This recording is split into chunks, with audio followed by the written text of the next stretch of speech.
Fandoms. They exist for a reason. A person has a creative mind, they make it into a piece of media. And if people really like it, then you get fans of the said media. The fans gather around to share their love, discuss, make art, theories, and the topic related to this video, fan writings. There's a certain breed of fans in fandoms that are writers, which the most common type of writing would be fanfiction.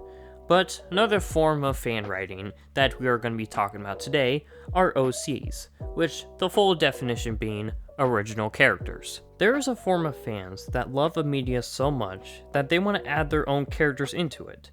And for the most part, when it comes to people making OCs, it's usually for the most part just themselves, and they make themselves super strong and immortal and everything, and becomes, let's say, the word cringy.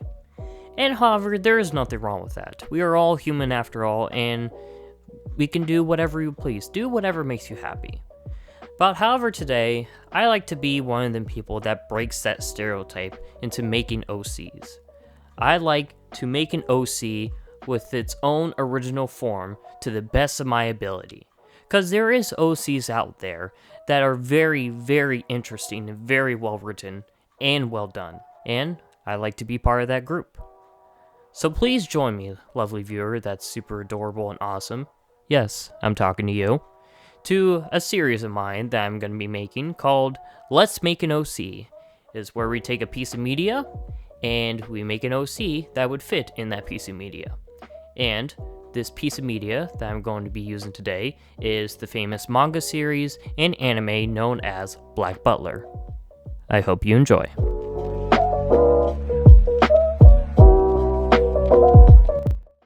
Now, before we start this whole process, we need to know what this anime manga series is all about.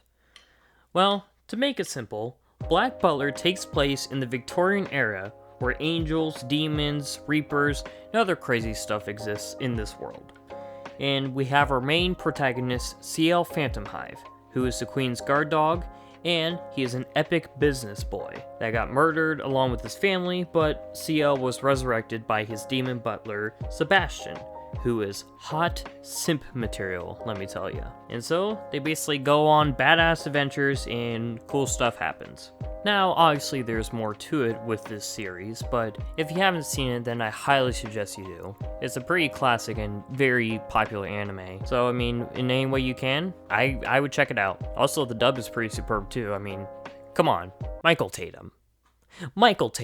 Yes, I'm a great conversationalist. Yes, you are fantastic at conversation. Yes, as are you. You honestly, Sebastian, you're amazing. No, you're amazing. You're amazing. Let me tell you. Oh, would you look at that?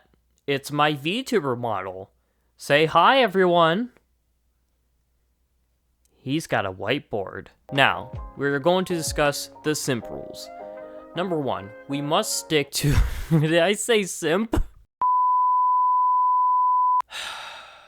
Watch that get taken out of context. Now, what I was trying to say was, the rules are simple. Number 1, originality is key. This should be obvious, but it is usually not the case with the amount of cringy OCs that you see on mostly DeviantArt.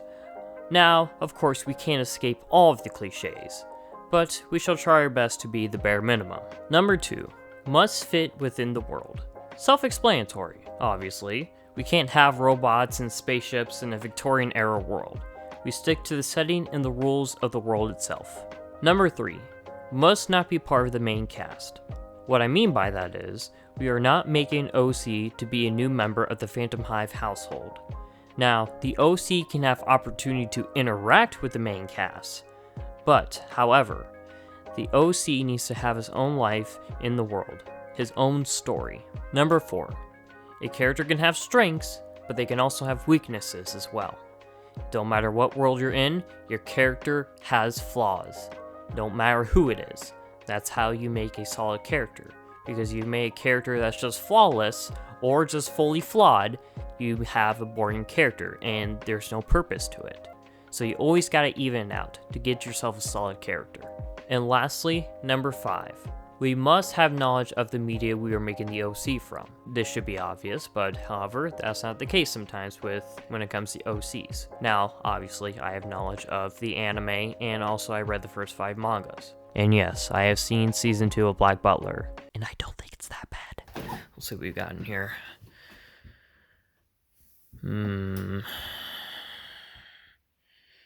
Nah, still fermenting. Well, I believe we went through all the basic rules, or at least the ones I could think of. Now, let's get to the nitty-gritty, shall we? Usually whenever I make a character, I usually go by 4 steps, and that is design, writing, double checking, and the presentation. And we will be going through all 4 of these steps, one by one. The first step we're going to start off on is design. It's usually my best and easiest way when it comes to me making a character, because usually visualizing and like making the character first gets me to brainstorm even more with more ideas that I didn't even think about in the first place. So what I usually do is I go to an OC maker website, usually PicCrew because that's like the best one and the safest one, and search images on Google of like certain features that I'm kind of specifically looking for. And then after I make the OC with the PicCrew, I usually hire an artist on FIVERR to get me a full polished look of the character. Alright, that looks pretty good. Alright, so now what I'm going to do next is I'm going to go on FIVERR and hire a few artists to make some art of my character. Alright, and as we wait for those orders, let's go to the next step, shall we? Which is writing. Ooh, this spicy one. So what I usually do with this one is I get an OC template from Amino, and I just do the writing.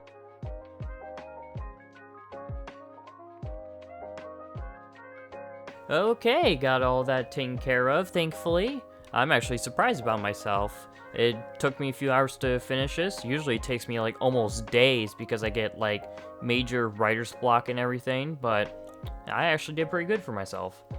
So now the next step is double checking, make sure everything is spelled correctly or grammar, blah blah blah, you know, the boring stuff.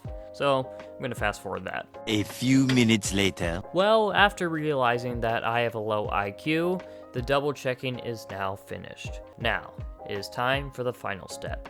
Presentation. Aesthetics, make it look nice, all yada yada yada. So what I usually do is I post my OC on Amino where I can center stuff, get a more of a better, easier aesthetic look, and also I will make a presentation at the end of this video here, which will be very soon, so. But however, we still gotta wait for the art of my OC, so that's gonna take a few days, so let's do a little fast forward there.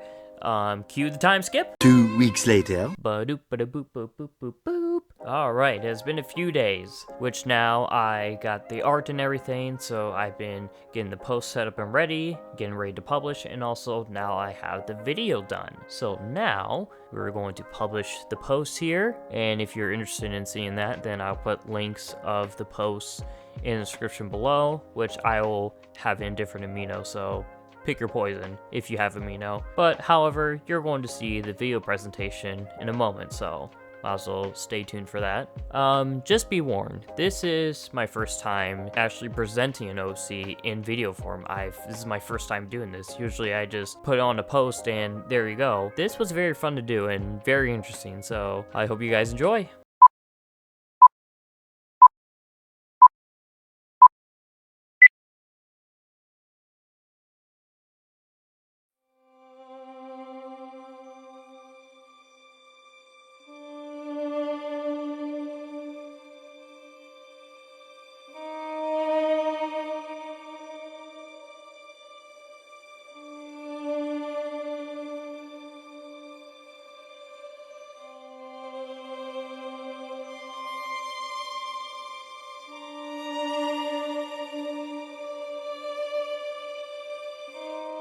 Most people have heard of all sorts of names that dominate the streets of Victorian London, and yet, not many people have heard of the person named Arthur J. Quill. Some have seen him and not realized gaze upon the man in the crisp suit with white gloves. The man who always smelled so refined, like the scent that floats from a French perfume counter. Not overwhelming, alluring, tempting. Something that catches your sense and makes you look back. That was Arthur Quill's presence. But who is he? He's a right-hand man to a big crime boss. That comes as a surprise to most, how such a notorious criminal can have such an unknown name as his partner in crime. But Arthur isn't bothered by it. He doesn't want to be known. He's lived the life of murder and blood for 13 years. And if you ask him, he'll tell you that he loves his profession quite a lot. So what was his life like in those bloody 13 years? It was a dark, dank misery, witnessing his father's alcohol-fueled rage and violence directed towards his mother, and living in a constant fear that each day might be his last. It was no way for a child to live. One night, when he was just 10 years old, that fear came far too close and became a reality. He had watched day by day and night by night as his mother's mental stability had wavered, cracked, faded, and snapped, and was not surprised as he watched her murder his father and herself in front of his eyes. She had made an attempt on his life, but Arthur was not ready to die that day. With so many stab wounds all over him, he escaped covered in blood and took himself onto the streets, surviving on the bare minimum, scraps and crumbs that were barely sufficient to feed a rat, let alone a growing boy. But Arthur was a tough and powerful little boy. He was determined to live and refused to be held back.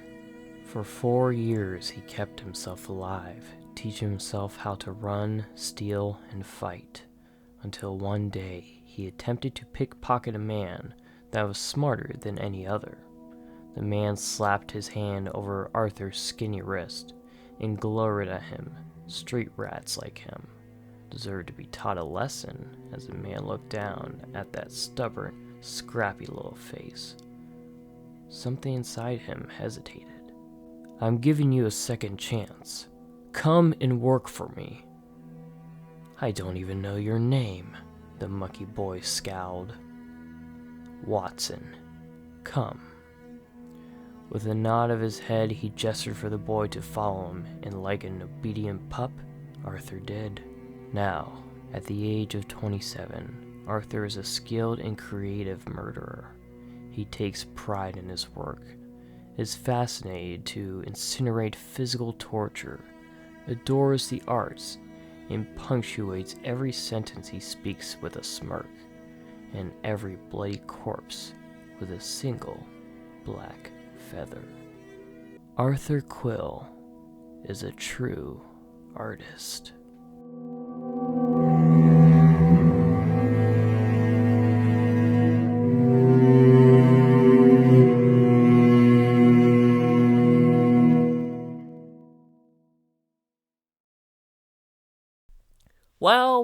Well, it seems we have finally made it to the end of the video. That is my Black Butler OC, Arthur Quill. I have to say, I'm quite proud of what I made here. He fits in the world very well, and he's a sexy badass. Now, some criticisms I can give myself is that I feel like I may have wrote him a little similar to Sebastian and CL in sort of different ways, but that could be just me overthinking it. But however, tell me what you guys think in the comments below. I'm open to criticism and learning to learn from it. But either way, I hope you enjoyed this video. Shout out to the FIVERR artists that made these beautiful pieces here. The name of them will be on the specific piece that they've done, as you can see right now. I'll put links in the description below to the FIVERR artists, so that way you can buy a gig from them. They're really nice people and really awesome artists. Anywho, if you enjoyed this video, you know what to do. And if you want to see more of my future content to come, you know what to do there as well. But that about does it. My name is Lo-Fi Wi-Fi, and I will see you next time. Keep vibing, everyone.